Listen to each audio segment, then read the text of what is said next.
ലെബനനിലെ 100-ലധികം കേന്ദ്രങ്ങൾക്ക് നേരെയുള്ള ഇസ്രായേൽ ആക്രമണത്തിന് പിന്നാലെ ഹോർമുസിൽ പിടിമുറുക്കി ഇറാൻ. ഹോർമുസ് വഴിയുള്ള ക്രൂഡ് ഓയിൽ ടാങ്കറുകളുടെ ഗതാഗതം തടഞ്ഞു.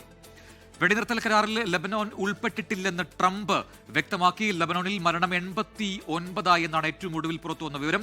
വെടിനിർത്തലിലും ഗൾഫ് രാജ്യങ്ങളിലേക്ക് ആക്രമണം തുടരുകയാണ് ഇറാൻ. കുവൈറ്റിൽ തീവ്രമായ ആക്രമണം ഉണ്ടായതായി പ്രതിരോധ വകുപ്പ് അറിയിച്ചിട്ടുണ്ട്.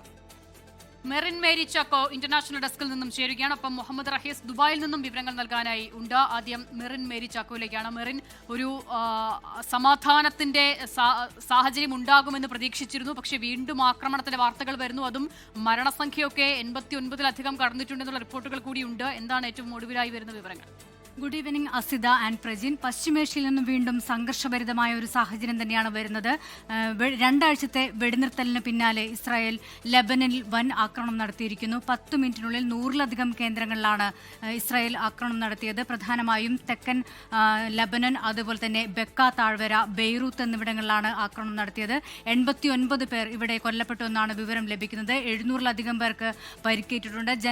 ജനവാസ കേന്ദ്രങ്ങളിൽ അല്ലെങ്കിൽ പ്രധാനമായും തിരക്കുള്ള തെരുവുകൾ കേന്ദ്രീകരിച്ചാണ് ആക്രമണം നടന്നത്. ആശുപത്രികളിൽ അടിയന്തര സാഹചര്യമാണുള്ളതെന്നും ഇപ്പോൾ ലെബനീസ് ആരോഗ്യ മന്ത്രാലയം പ്രസ്താവന ഇറക്കിയിട്ടുണ്ട്. എന്തായാലും വെടിനിർത്തലിനുള്ള ആശ്വാസത്തിന്റെ വാർത്തകളുടെ ഇടയിൽ തന്നെയാണ് ഇസ്രായേലിന്റെ ഒരു നീക്കം. തൊട്ടു പിന്നാലെ തന്നെ ഇറാന്റെ ഭാഗത്തു നിന്നും ഹോർമുസ് കടലിടുക്കിലൂടെയുള്ള ഗതാഗതം തടഞ്ഞുകൊണ്ടുള്ള ഒരു നടപടി കൂടി വരുന്നുണ്ട്. അവിടെയുള്ള ഇന്ധന ടാങ്കറുകൾ അല്ലെങ്കിൽ LPG ടാങ്കറുകളുടെ ഗതാഗതമാണ് ഇപ്പോൾ ഇറാൻ നിർത്തിവച്ചിരിക്കുന്നത്. ഹോർമുസ് വീണ്ടും ഒരു സമ്മർദ്ദ തന്ത്രമായി തന്നെ മാറുകയാണ്. ഒരു ആശ്വാസ വാർത്തകൾക്കിടയിൽ കൂടിയാണ് ഇത്തരത്തിലുള്ള ഒരു വാർത്ത വരുന്നതും ശ്രദ്ധേയമാണ്. അതിന് നേരത്തെ തന്നെ ഈ രണ്ടാഴ്ചത്തെ വെടിനിർത്തൽ കരാർ ട്രംപ് പ്രഖ്യാപിച്ചതിന് തൊട്ടു പിന്നാലെ തന്നെ ഇസ്രായേൽ പ്രധാനമന്ത്രി ബെഞ്ചമിൻ നെതന്യാഹു പ്രസ്താവന ഇറക്കിയിരുന്നു.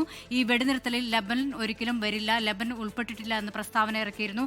അതിന് പിന്നാലെയാണ് ഇപ്പോൾ ലെബനനിൽ ആക്രമണം ഘടിപ്പിച്ചിരിക്കുന്നത്. അതായത് ഹിസ്ബുള്ള കേന്ദ്രങ്ങൾ ലക്ഷ്യമിട്ട് ആക്രമണം തുടരും. അതൊരിക്കലും വെടിനിർത്തൽ കരാറിന്റെ പരിധിയിൽ വരില്ല എന്നും നെതന്യാഹു വ്യക്തമാക്കിയിരുന്നു. തൊട്ടു പിന്നാലെ അല്പം മുമ്പ് പുറത്തിറക്കിയ ട്രൂത്ത് സോഷ്യലിലെ പോസ്റ്റിൽ ട്രംപും വ്യക്തമാക്കുന്നുണ്ട് ലെബനൻ വെടിനിർത്തൽ കരാറിന്റെ പരിധിയിൽ വരില്ല എന്ന് തന്നെയാണ് ട്രംപും വ്യക്തമാക്കിയിരിക്കുന്നത്. എന്തായാലും ലെബനിലെ ആക്രമണം ഇസ്രായേലിന്റെ നീക്കത്തോടെ പശ്ചിമേഷ്യയിൽ വീണ്ടും ഒരു ആശ്വാസ സാഹചര്യം നീങ്ങുന്നു എന്ന് തന്നെ പറയാൻ സാധിക്കും. അതിൽ ഇറാന്റെ തുടർ നീക്കങ്ങൾ എന്ത് തന്നെ ആകുമെന്ന് തന്നെയാണ് ഇനി ഉറ്റുനോക്കേണ്ടത്. പ്രധാനമായും നേരത്തെ തന്നെ ട്രംപ് വ്യക്തമാക്കിയിരുന്നു, ഇനി ഇറാനും അമേരിക്കയും ഒരുമിച്ച് പ്രവർത്തിക്കും.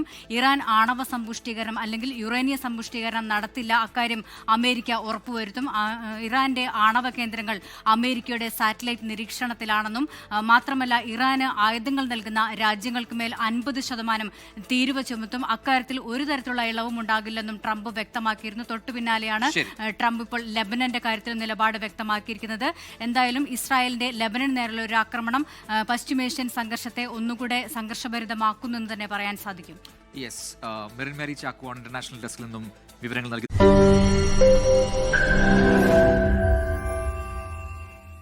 ലോകത്തെവിടെയായാലും ഏത് സമയത്തും 24 വാർത്തകളും ഓഗ്മെന്റഡ് റിയാലിറ്റി പാക്കേജുകളും എക്സ്പ്ലെയിനറുകളും വിശദമായി കാണാൻ ഞങ്ങളുടെ YouTube ചാനൽ നിങ്ങൾക്ക് സബ്സ്ക്രൈബ് ചെയ്യാം.